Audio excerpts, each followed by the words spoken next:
नहमदुहु व नुसल्लिमु अला रसूलिल करीम अम्मा बाद फ़ऊज़ु बिल्लाहि मिनश शैतानिर रजीम बिस्मिल्लाहिर रहमानिर रहीम। अन अबी हाशिम बिन उतबता क़ाला अहिदा इलैया रसूलुल्लाह सल्लल्लाहु अलैहि वसल्लम क़ाल इन्नमा यकफ़ीका मिन जमइल माल ख़ादिम व मरकबिन फ़ी सबीलिल्लाह। रवाहु अहमद व तिरमिज़ी व नसाई व इब्न माजा। फ़फ़ी बअज़ि नुस्ख़िल मसाबिह अन अबी हाशिम बिन उतबता। हज़रत अबू हाशिम बिन उतबा से रिवायत है। अबू हाशिम बिन उतबा, इनका नाम शबीह बिन उतबा है और कुन्नियत अबू हाशिम है। हिंद बिनते उतबा के भाई हैं। हज़रत अमीर मुआविया रज़ी अल्लाह ताला अन्हो के मामू हैं कि हज़रत हिंदा ये हज़रत अमीर मुआविया की वालिदा हैं।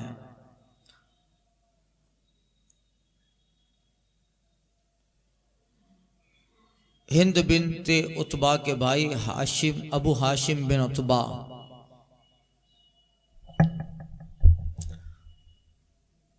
और ये फ़तेह मक्का के दिन ईमान लाए,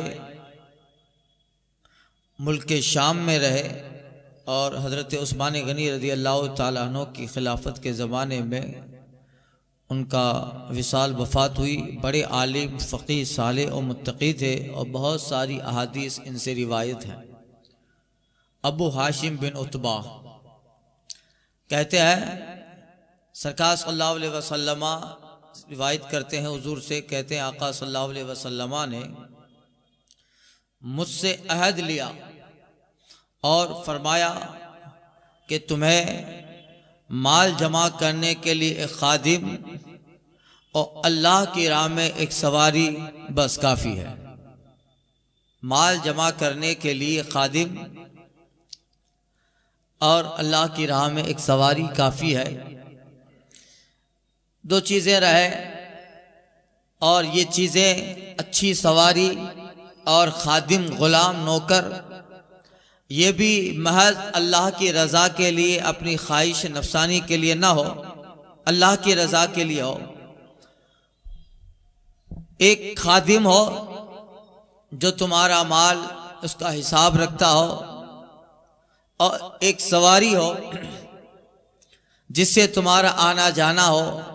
बस ये मुख्तसर सा सामान रहे और ये भी अल्लाह की रज़ा के लिए, न खादिम न आला किस्म की सवारी इसलिए हो कि उससे अपनी शान का इजहार हो सके, नफ्स का धोखा ना आ जाए, ख्वाहिश नफ्स के लिए ना हो।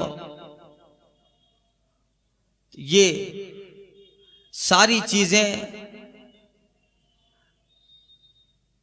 मकसूद उसका दीन हो। चूंकि बाप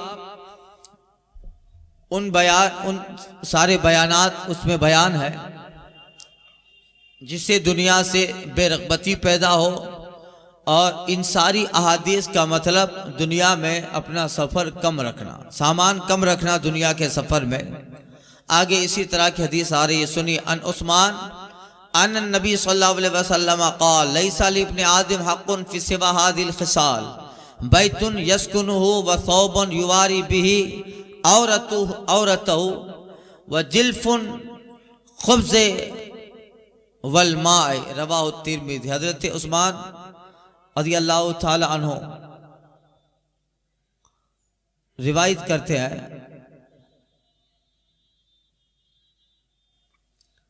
फरमाते हैं आका सल्लल्लाहु अलैहि वसल्लम ने फरमाया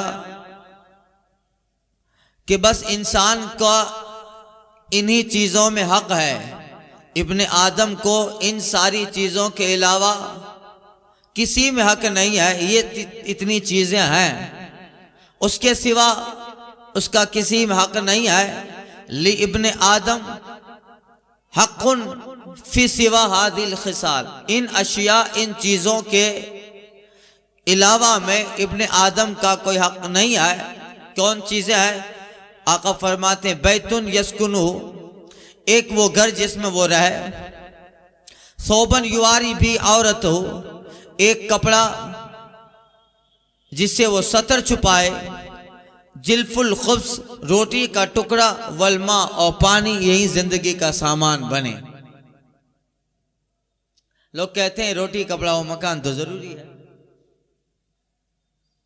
4 चीजें फरमाई, बस एक मकान हो जिसमें बंदा रह ले, इतना कपड़ा हो कि सतर को ढांप ले, जिल्फुल खुब्स, रोटी का टुकड़ा मिल जाए, वलमा, पानी मिल जाए, बस वो काफी हो गया। अब उसके अलावा चाहिए क्या? जिस्म छुपाने के लिए कपड़ा मिल गया, पेट भरने के लिए रोटी मिल गई, रहने के लिए बारिश से, आबो हवा और सर्दी गर्मी से बचने के लिए उसे मकान मिल गया, और प्यास बुझाने के लिए पानी मिल गया, बस काफी है। फिर खाम क्यों फंसा रहता है? खाम क्यों फंसा रहता है? पीछे हदीस गुजर चुकी, इब्ने आदम यकूल इब्ने आदम माली माली, बंदा कहता है मेरा माल मेरा माल। तेरा माल है क्या? तेरा माल है क्या? वही अकला व अफना, खाया और खत्म कर दिया, लबीसा व अकना, पहना और गला दिया, सड़ा दिया, आता व जमा, और एक वो माल है जिसको किसी अल्लाह की राह में दिया और आखिरत के लिए जमा कर दिया। 3 ही माल है, बाकी तेरा कुछ नहीं, बाकी कुछ नहीं है। तो बस हुजूर फरमाते यही चीजें हैं, और इसके अलावा आका फरमाते हैं इसके अलावा लई साली इब्ने आदम हक़ुन, इंसान का इसके सिवा कुछ है ही नहीं, और उसकी तरफ जाए भी ना, जरूरत क्या है? जब मिल गई ये सारी चीजें, फरमाते बैतु यस्कुनु, मकान जिसमें रहता है, और सोबन युवारी भी औरत हो, कपड़ा जिससे अपना जिस्म छुपा लेता है, जिल्फुल मा खुब्ज़े, रोटी का टुकड़ा मिल गया, वलमा, पानी मिल गया। अब खामा खाम ये ले वो ले, इतना ले उतना ले, ये कुछ नहीं आएगा, जितना है उतना रब ने दे दिया। अब जो ज्यादा की फिक्र करता है तो फिर हर्ष हवस ज्यादा बढ़ती रहती है। एक हदीस शरीफ में आका फरमाते हैं अल्लाह ने इंसान इब्ने आदम के जिस्म में एक ऐसा बर्तन बनाया है जो कभी भरता ही नहीं है, कभी भरता ही नहीं है। बड़ा से बड़ा बर्तन भर जाता है, मगर ये पेट जिसको अल्लाह ने जिस्म का बर्तन बनाया है ये कभी नहीं भरता है। सुबह खाओ शाम को खा ले, शाम को खाओ सुबह को खा ले, खाना खाओ बर्तन में भरते रहो वो भी खा ले, माल की हवस हो न भरे और दौलत की हवस हो न भरे। इतना आका फरमाते हैं इस बर्तन को दुनिया की चीज भर ही नहीं सकती। साहब कहते या रसूल अल्लाह कोई तो चीज होगी जो भर दे। आका कहते हाँ कब्र की मिट्टी भर देगी, कब्र की मिट्टी वो भर दे, बाकी कुछ नहीं भरने वाला है। तो ये बताइए जिसके बाद खरबों हैं, इसके पास खुद मालूम नहीं, वो कहता है कि I can not count how, मैंने शुमार नहीं कर सकता है, शुमार नहीं कर सकता हो कि मैंने कितना माल जमा किया है। मैंने, वो कहता है मेरे कहाँ कहाँ स्विस बैंक में अकाउंट है, यहाँ वहाँ, उसको खुद को पता नहीं है उसका माल कितना है।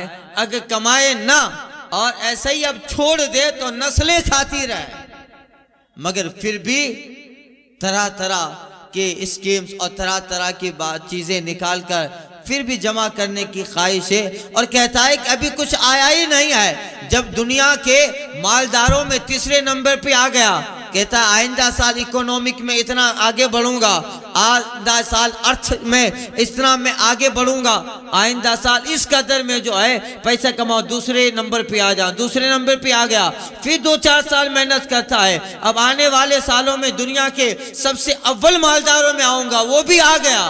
अब कहता है क्या अब कुछ नहीं बाकी रहा, फिर भी आगे चल रहा। दुनिया के टॉप 10 रिचेस्ट पर्सन, सबसे ज्यादा 10 मालदारों में पहले ये आ गया। अब फिर भी अब तो इतना पैसा, इतनी दौलत, असबाब है कि अब सदियों तक नस्लें खाए खराब नहीं होगा, ना खत्म होगा, मगर फिर भी फिक्र है।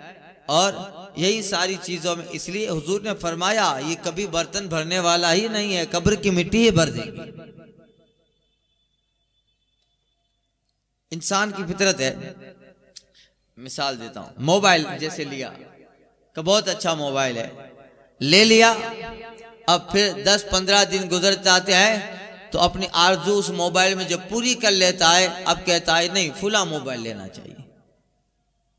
अब वो लिया तो फिर मार्केट में उससे कोई अच्छी ब्रांड का मोबाइल आ गया, फिर उसकी तरफ। बताइए कभी ख्वाहिशात किसी की खत्म हुई है? आरज़ुएं कभी? गालिब बेचारा कह के मर गया, हजारों ख्वाहिशें ऐसी कि हर ख्वाहिश पे दम निकले, हजारों ख्वाहिशें ऐसी कि हर ख्वाहिश पे दम निकले, बहुत मेरे अरमा निकले फिर भी कम निकले। जान दे रहा है फिर भी अरमा खत्म नहीं हुआ है। तो यही है, इसलिए आका कहते हैं यही चीजें जब तुझे मिल गई, एक मकान जिसमें रहता है, कपड़ा जिससे जिस्म छुपाता है, जिल्फुल खुब्ज़े, रोटी का टुकड़ा, वलमा, पानी मिल गया, अब काफी है तुझे। अब तेरा सफर जिस चीज के लिए है उस चीज में अपने आप को लगा दे, इबादत और इबादत इलाही में लगा दे, यही है। मगर इब्ने आदम का ये बर्तन भरता ही नहीं है, खाली ही रहता है। अन सहल इब्ने सादिन क़ाल जाअ रजुलन फ़क़ाल या रसूल अल्लाह दुल्लनी अला अमलिन इज़ा अमलतु अहब्बनी अल्लाह व अहब्बनी अन्नास क़ाल इज़हद फ़िद दुनिया युहिब्बुक अल्लाह व अज़हद फ़ीमा इंदन्नास युहिब्बुक अन्नास। एक रावी हज़रत सहल बिन साद रज़ी अल्लाह तआला अन्हु रिवायत करते हैं, एक शख्स रसूल पाक की बारगाह में आए, कहते या रसूल अल्लाह ऐसा अमल बताएं, ऐसा काम बताएं कि जब मैं वो करूं तो अल्लाह भी मुझसे मोहब्बत करे और लोग भी मुझसे मोहब्बत करें। दुल्लनी अला अमलिन, हुजूर ऐसा काम बता दें, ऐसा अमल बता दें कि जब मैं उसको करूं यू अहब्बनी अल्लाह, अल्लाह भी मुझसे मोहब्बत करे और अल्लाह का बंदा मखलूक भी मुझसे मोहब्बत करे, ऐसा काम बताएं। आका फरमाते ठीक है।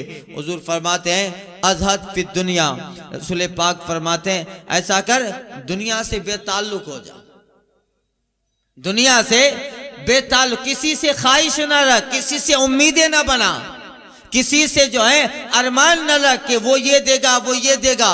दुनिया में अपनी ख्वाहिशात मखलूक से तोड़ डाल। अज़हद फिद दुनिया, दुनिया की सारी लज्जतें और नेमतों से अपने आप को बेताल्लुक कर दे, बेरगबत कर दे। आका फरमाते हैं अल्लाह तुझसे मोहब्बत करेगा, अल्लाह तुझसे मोहब्बत करेगा।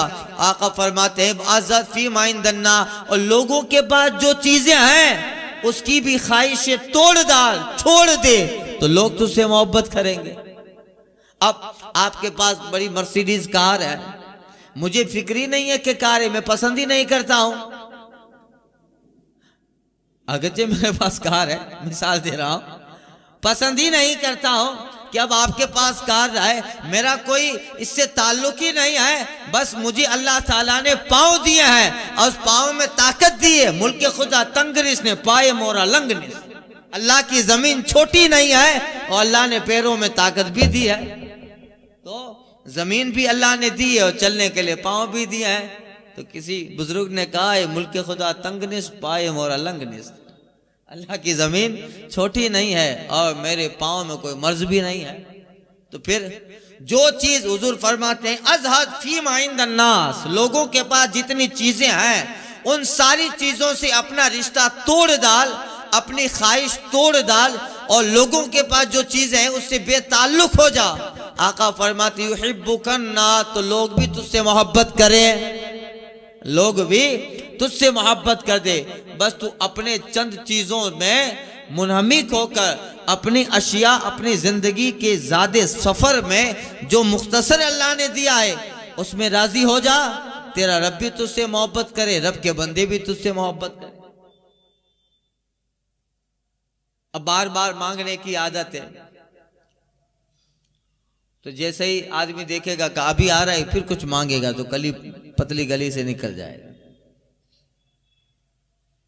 होता है, आपके पास गाड़ी है, एक दोस्त आए कि अभी ये चल के आ रहा है, अभी इसका कुछ ना काम होगा, बोलेगा दोस्तों चाबी गाड़ी जाना है, अब वो आपको देखकर ही दूसरे साइड से निकल जाएगा। तो अब जब तक बंदों से ख्वाहिश रहेगी, बंदों से आरजुएं रहेगी, बंदे के दिल में मोहब्बत ना आएगी, बंदों के पास जो चीजें, चाहे सामान, चाहे बंगला, चाहे गाड़ी, चाहे इमारत, चाहे दौलत, इन सारी चीजों से जो बंदों के पास है, अपने आप को बेताल्लुक कर दे, जहां जाएगा अल्लाह का बंदा मोहब्बत करे। इसलिए जो आका ने ये अमल बताया, लोगों से ख्वाहिश रहेगी तो लोग मोहब्बत नहीं करते हैं, ताल्लुक उनकी आरजुओं से, हमें आरजुएं रहेगी उनकी चीजों से तो लोग मोहब्बत नहीं करते हैं। हम अपनी चंद चीजों में मस्त हैं, बस वही हमारी दुनिया, वही हमारी दुनिया है। बादशाह को भी अपने महल में नींद आ जाती है, और जितना चैन से वो अपने महल में सोता है, मैं उतना ही चैन से अपनी टूटी फूटी झोपड़ी में सो जाता हूँ। नींद उसे भी आती है, नींद मुझे भी आती है। अब चाहे महल में सो, चाहे मखमल के बिस्तरे पे सो, या अपनी टूटी फूटी चटाई पे सो, मकसद नींद है, वहां भी आ जाती है, यहां भी आ जाती है। तो फिर वहां नींद आए तो फिर उसका हिसाब ज्यादा देना पड़ेगा, ये अपनी टूटी फूटी चटाई है। तो यही मकसद तो दोनों से पूरा हो जाता है। बादशाह के दस्तरखान पे आला किस्म की नेमतें, पेट उससे भी भर जाता है, और फकीर झोपड़ी में जौ की रोटी खाता है, पेट उससे भी भर जाता है। कोई फर्क नहीं है, अंदर वो भी पच जाता है, ये भी खाना हजम हो जाता है, पेट उससे भी भर गया, पेट इससे, मगर उसने जो खाया है उसका हिसाब ज्यादा है, हमने जो खाया है उसका हिसाब कम है। इसलिए कि एक रोटी का टुकड़ा है, जितना भूख मिटा दे उतना ही खाया है। दोनों से मकसद तो पूरा हो ही जा रहा है। तो आका कहते हैं कि सुनो, अल्लाह मोहब्बत करेगा, लोग भी मोहब्बत करेंगे। दुनिया की चीजों से बेताल्लुक हो जा, रब मोहब्बत करे, और जो लोगों के पास है उससे बेताल्लुक हो जा, लोग मोहब्बत करेंगे। यही है, एक फार्मूला बताया। और जो ज्यादा सवाल करता रहता है, हदीस शरीफ में आया है, जो एक मर्तबा सवाल का दरवाजा खोलता है, अल्लाह मुफलिसी के सिंते दरवाजे लगा देता है।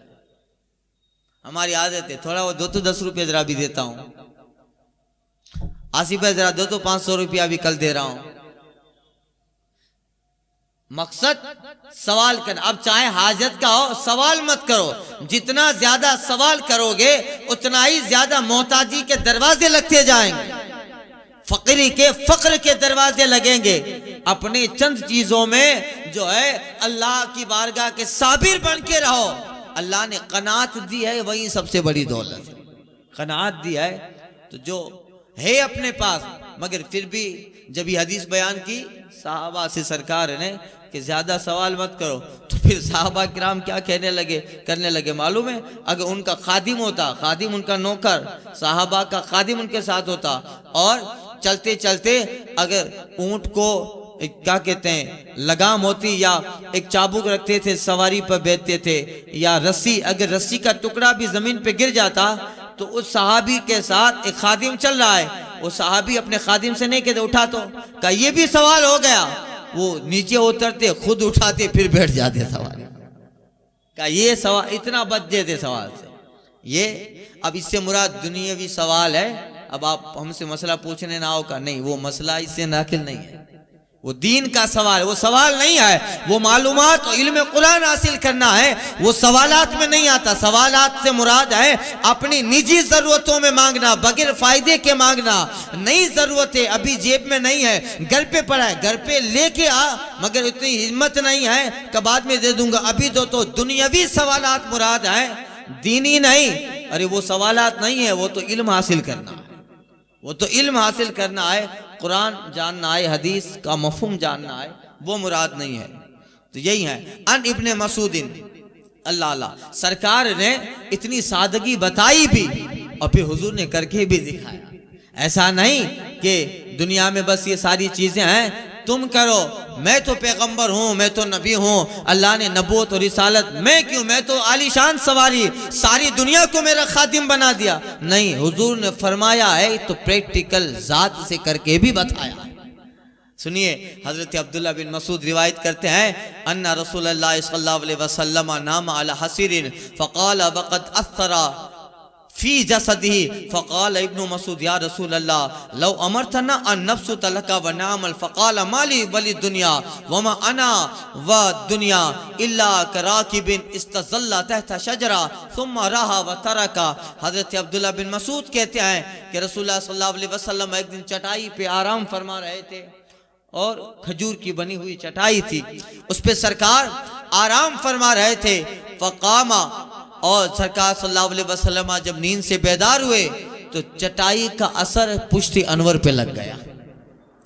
इतना चटाई पर का असर जो था हुजूर की पीठ पे, अब चटाई पे सोंगे तो अब सरकार का जिस्म अक़दस बहुत नरम, असर लग गया, उसके निशान उभर आए चटाई के खजूर की। हजरत अब्दुल्ला बिन मसूद कहते हैं, या रसूल अल्लाह आप हमें हुक्म दे, आपके लिए हम आला किस्म का आप बिस्तर बिछाएं व नामल, हुजूर आपका इंतजाम हम करें, आप इस चटाई पे आराम कर रहे हैं, आपके जिस्म अक़दस पर निशान उभर आते हैं, हुजूर आप हुक्म दे दें हमें, हम आपके लिए आला किस्म का मखमल का गद्दा लेके आए व नामल, और आप हुजूर कुछ न करें, सारा काम हम ही आपका कर देंगे। अल्लाह अल्लाह। आका फरमाते हैं, माली वली दुनिया, अरे मेरा वो दुनिया का कोई ताल्लुक नहीं है, ये सारी चीजें और मेरा कोई काम नहीं है, और न दुनिया से मेरा कोई ताल्लुक है। वमा अना व दुनिया, मैं और दुनिया है क्या।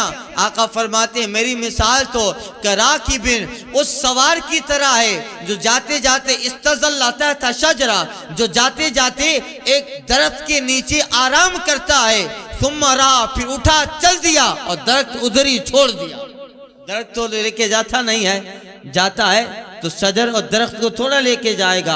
हुजूर फरमाते, मेरी ऐसी मिसाल है, आया हूं और जाऊंगा तो ये तो इधर ही छोड़ना है। तो एक मिसाल दी है सरकार ने उस मुसाफिर की तरह जो सफर करता है, दरख्त के नीचे आराम करता है और फिर उठता है, चल देता है और दरख्त उधर ही छोड़ देता है। आका कहते हैं, दुनिया तो इधर ही छोड़ जानी है। अल्लाह अल्लाह। तो ये आका ने करके भी बताया। एक सहाबी, कुछ वफद आया था मिस्र वगैरह, मिस्र या यमन से, तो हुजूर की बारगाह में सोना पेश किया था। उस जमाने में सोना सस्ता था, इतना भी सस्ता नहीं था, मगर इतना सस्ता था कि 52.5 तोला चांदी की कीमत और 7.5 तोला सोना सेम था। इसीलिए तो कहा, मसला है ना, 52.5 तोला चांदी या 7.5 तोला सोना, दोनों के किसी एक के बराबर हो तो ज़कात हो जाती, मसला है ना। तो उस वक्त जो है 7.5 तोला सोना और 52.5 तोला चांदी सेम कीमत में थे, या ये हो या ये हो। अभी नहीं है, अभी 7.5 तोला सोना कई किलो चांदी हो गई, तो अभी चांदी से हिसाब लगेगा, मगर उस वक्त 52.5 तोला चांदी और 7.5 तोला सोना सेम कीमत में था, इसलिए ये बताया गया। आज तो जो है अब 33-34 हजार तोले का चल रहा है सोने का, अब किलो तो जाने दीजिए। और साहब कुछ आए थे वफद, बारगाह रिसालत में सोना पेश किया था, ठीक है कारक दो इसको। फिर सरकार सल्लल्लाहु अलैहि वसल्लम कुछ काम में मशगूल हुए, इंतजामात ऐसे थे और नमाज का वक्त आ गया। आका सल्लल्लाहु अलैहि वसल्लम नमाज के लिए मुसल्ले पर तशरीफ ले आए और अभी आका सल्लल्लाहु अलैहि वसल्लम तकबीर कहने वाले हैं, नमाज शुरू करने वाले रुक गए। फिर हुजरे आयशा में गए, हजरत आयशा से कहा वो सोने का टुकड़ा ले आओ, वो लिया, खादिम को बुलाया, कहा जाओ इसको पहले मदीने के फकीरों में तकसीम करके आओ, इसको पहले मदीने के फकरा में तकसीम करके आओ। फिर सरकार मुसल्ले पे आए और बाद नमाज मुस्तफ़ा ने फरमाया, मैं रब की इबादत में लगूं इस हाल में कि मेरे घर में दुनिया पड़ी रहे, सोना पड़ा रहे, पहले मैंने दुनिया हकदार यानी फकीरों को पहुंचाया, तब जाके अल्लाह की इबादत के लिए आया। ये ऐसा नहीं कि बल्कि खुद भी जो है सरकार सल्लल्लाहु अलैहि वसल्लम ने प्रैक्टिकल करके बताया और खुद भी दुनिया से इतना बेताल्लुक रहे, इन चीजों की मुतलकन परवाह न की, बल्कि हमेशा जो भी आता वो फकीरों में गरीबों में तकसीम फरमाते और इतना देते थे। अल्लाह अकबर। अब हुजूर से ज्यादा सखी कौन, आका से ज्यादा सखी कौन? कयामत तक जो भी मिलेगा वो हुजूर ही का सदका है।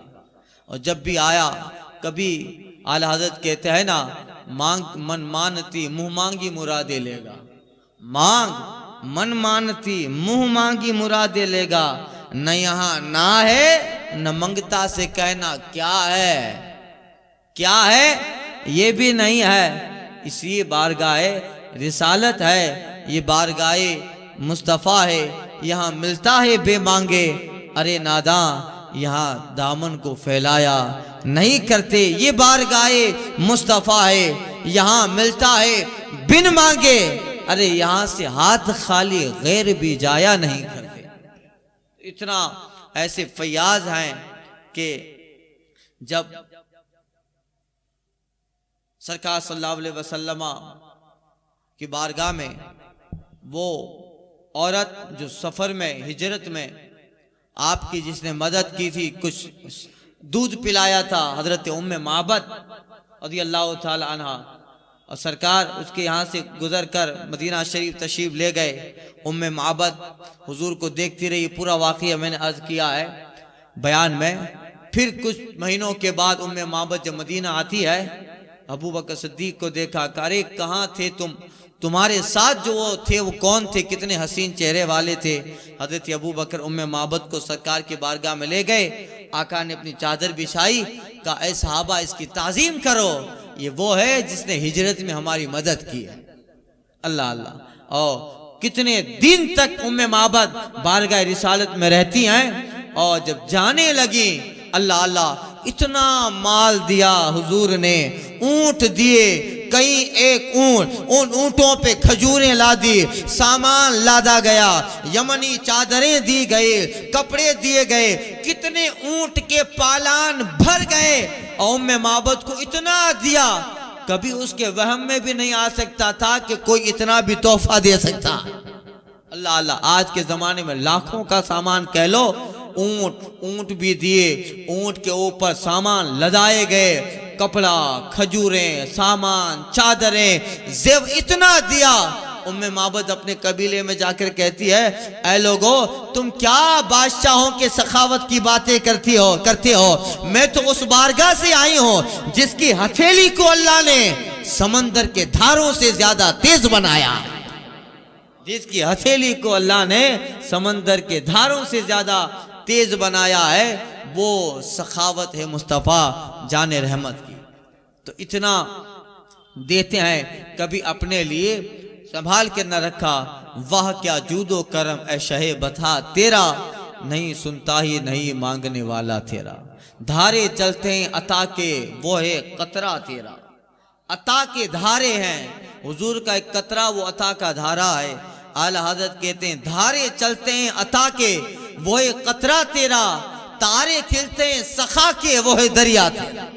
जहाँ सखावत के तारे खिले वो या रसूल अल्लाह आपकी बारगाह है। तो कभी भी ऐसा नहीं कि साहबा से तंबीह की, हुजूर ने खुद अपने लिए भी कभी भी जो है सामान न रखा, बल्कि जब दुनिया से विसाल हुआ है तो घर में कुछ सामान ही नहीं है। और यही साहबा का हाल था। हजरत अबू बकर सिद्दीक रज़ियल्लाहु ताला अन्हु का जब विसाल हुआ है, अमीरुल मोमिनीन है, मगर अल्लाह अल्लाह जो कुर्ता पहना था उसी को कफन बनाया गया, जो कुर्ता पहना है उसी को कफन बनाया गया। हजरत अबू बकर सिद्दीक कहते हैं, मुझे इसी पुराने कफन, पुराने कुर्ते, मेरी इस चादर में मुझे कफन देना, इसलिए कि नए कपड़ों की तुम्हें जरूरत है, हमें नहीं, हमें नहीं, तुम्हें जरूरत है। इंसान कफन की भी पहले तैयारी कर लेता है, कफन की भी तैयारी करता है, मगर औलिया सहाबा का हाल है, उसी चादर में कफन दिया गया। जबकि अमीरुल मोमिनीन है, यानी कभी भी इन सारी चीजों को अपने लिए मकसद न समझा। मकसद अल्लाह की इबादत थी, मकसद अपनी रब की बारगाह, अपने रब की बारगाह में झुकना, इसी को मकसद बनाया, इसलिए दुनिया से जा रहे अमीरुल मोमिनीन है। मगर हाल यह है कि उसी पुराने कपड़े को कफन बनाया जा रहा है और घर में कुछ है ही नहीं कि बेटों में विरासत तकसीम की जाए। बेटों में हजरत फारूक आदम आधी दुनिया के बादशाह, आधी दुनिया के बादशाह, मगर फारूक आदम आखिर वक्त में जब जख्म लग गया है, उस जो है बदबख्त ने वार किया था उमर बिन खत्ताब फारूक आदम पर, उस वक्त जख्मी हालत में फारूक आदम अपने बेटे अब्दुल्ला बिन उमर से क्या कहते हैं, देखो फलां का कर्ज है मुझ पर, फलां का मुझ पे कर्ज है, अब्दुर्रहमान बिन औफ से ले लेना, 2-4 सहाबा का नाम लिया उनसे लेना, और अगर फिर भी कम पड़े तो फुला कबीले वालों से ले लेना और पहले वो कर्ज देना, वो जब कर्ज खत्म हो जाए फिर बचे तो कफन का इंतजाम करना। अल्लाह अल्लाह, बताइए कोई माल छोड़ा होगा? खुद कह रहे हैं कि बचे तो कफन का इंतजाम, यानी माल है ही नहीं कि बेटों में वरासत तकसीम हो। ये हाल है उनका, यानी बताया ही नहीं बल्कि करके बताया, कहा ही नहीं बल्कि प्रैक्टिकल इसमें करके बताया। ये उनकी जिंदगी हमारे लिए आइडियल और कयामत तक आने वाले लोगों के लिए अल्लाह ताला ने नमूने के तौर पे बनाया। तो यही है, आका फरमाते बस इतना काफी है, एक मकान है जिसमें रह लो, एक कपड़ा है जिसमें अपने सतर छुपा लो। फारूक आदम फजर की नमाज में आए, देर हो गई, किसी ने शिकायत की उमर नमाज में देर से आते हैं, एक दिन देर से आए थे, वो अमीरुल मोमिनीन है। अल्लाह अल्लाह, शैतान जिन्हें देख के रास्ता बदल दे। अरे इंसानों का शैतान और जिन्नातों का शैतान दोनों रास्ता बदल दे। मगर फजर की नमाज में ताखीर हो गई। अल्लाह अल्लाह, एक आम आदमी खड़ा होकर अमीरुल मोमिनीन से कहता है, उमर नमाज में देर हो गई, आज वक्त पे ना आए। अल्लाह अल्लाह, उमर फारूक आदम अमीरुल मोमिनीन, किसरा का कंगोरा उमर का नाम सुन के जमीन पे गिर जाए, ये नाम का दबदबा है, ये नाम का दबदबा है। अल्लाह अल्लाह, मगर फारूक आदम उसको कुछ नहीं कहते ठीक है तुझे जवाब देता हूं। आप फरमाते हैं, एक ही चादर है मेरी बीवी ने धोई थी, जब सूख गई तो पहन के उमर मस्जिद में आया है। अल्लाह अल्लाह, एक ही चादर है, ये जब सूखी तो उमर पहन के मस्जिद में आया है, उसके सूखने के इंतजार में आज नमाज में ताखीर हो गई। हाल यह है अमीरुल मोमिनीन का कि उनके जमाने में जब केसरो कसरा फतेह होता है, मस्जिद नबवी में जब सोने का ढेर लगाया जाता है, इतना सोना आया कि पीछे ऊंट खड़ा हो तो दिखे ना, इतना सोना ऊंट पीछे खड़ा हो तो दिखता नहीं है। मगर खुद का ये हाल है, एक चादर धोते हैं पहनते हैं, धोते हैं पहनते हैं, धोते हैं पहनते हैं, उसी से नमाज पढ़ना है और उसी से सारे काम करने हैं। ये बादशाह अमीरुल मोमिनीन का हाल है। अल्लाह अल्लाह, किस तरह उन्होंने जिंदगी गुजारी होगी, किस तरह अपने आप को कौम के सामने पेश किया, ये उनका हाल है जो अमीरुल मोमिनीन है। अल्लाह अल्लाह, ये हर कोई आदमी उमर से कह देता है, अब हमारे यहाँ तो एमएलए हो जाए तो फिर कुछ कह नहीं सकते हम, कहीं ना कहीं इधर उधर की पुरानी फाइल निकाल के फंसा देगा। कुछ नहीं होगा तो जीबी वालों को भेजेगा, चेक करो कारी बाजार नहीं ने। तो बड़े ओहदे वाले से बात नहीं कर सकते। एक आम आदमी मजमे में खड़ा होकर मस्जिद नबी में कहता है, उमर अल्लाह से डर। अल्लाह अल्लाह, फारूक आदम रोने लगे। उस बोलने वाले की आवाज में कड़क थी, जाहिर बात है वो बोलने वाला अपनी इज्जत के लिए नहीं बोल रहा था, वो बोलने वाला अल्लाह की रजा के लिए बोलता था। तो उस लफ्ज में भी अल्लाह ने करामत दे डाली थी। एक मजमे में एक आम आदमी जिसका मकान रहने के लिए नहीं है, जिसको पाँव में पहनने के लिए जूता नहीं है, और आधी दुनिया पे बादशाह करने वाले उमर को कह रहा है, जो उमर मस्जिद नबी के मिंबर पे बैठा है। उमर के सामने वो आदमी कहता है, उमर अल्लाह से डर, हमारा तो एक ही हिसाब होगा, अल्लाह तेरा हिसाब सख्ती से लेने वाला, तेरा हिसाब सख्ती से लेने वाला है कि तू अमीरुल मोमिनीन है, तेरी जात का भी हिसाब देना है और हम लोगों का भी हिसाब तेरे जिम्मा लेना है। उमर अल्लाह से डर, इतना कहना था। उमर के जिस्म पे कपकपी तारी हो गई, फारूक आजम के जिस्म पे कपकपी तारी हो गई, रोते रोते नीचे आए और उमर फारूक आजम कह रहे थे, ए मौला अगर क़यामत के दिन उमर बच गया तो तेरा अदल और तेरा फजल है, और मौला अगर तू पकड़ने पे आया तो उमर के पास तो इतनी ताकत नहीं है, इस आदमी के सामने नहीं बोल पाता है, तेरे सामने क्या बोलेगा। इस आदमी के सामने उमर नहीं बोल पाता, तेरी बारगाह में क्या बोलेगा। अल्लाह अल्लाह, ये उनका हाल था, ये हाल था। यानी तकवा दुनिया से बेताल्लुकी। हजरत अबुल हसन खिरकानी से एक यहूदी पूछता है, ओ सूफी साहब तेरी दाढ़ी अच्छी है या मेरे कुत्ते की पूंछ अच्छी है। अल्लाह अल्लाह, अब देखिए किस तरह अपने आप को रब की इबादत में लगाया था। कहा तेरी दाढ़ी अच्छी या मेरे कुत्ते की पूंछ अच्छी है। हजरत अबुल हसन खिरकानी कहते हैं, अल्हम्दुलिल्लाह दाढ़ी तो सुन्नत रसूल अच्छी है, मगर फिर भी कहता हूं अगर मैं जहन्नम से बच गया तो तेरे कुत्ते की पूंछ से दाढ़ी अच्छी है, अगर हम जहन्नम में गए तो फिर ये पूरा वजूद तेरे कुत्ते से बेहतर नहीं है, तेरा मेरा वजूद इससे बेहतर नहीं। अगर मैं जहन्नम में गया, अगर जहन्नम से बच गया तो अल्हम्दुलिल्लाह मेरी दाढ़ी इस जानवर से बेहतर है। ये हाल था। अपने आप को इस तरह फना किया कि 15, 50, 80, 100 साल जिंदगी में रहे हैं, मगर मकसद दुनिया को नहीं बनाया, मकसद सिर्फ अल्लाह की इबादत है। और ऐसे वाक़यात पैदा किए अल्लाह ने उनकी ज़िंदगी से जो क़यामत तक हम लोगों के ईमान, हमारे अक़ीदे और हमारे खुलूस में ताज़गी भरते रहे।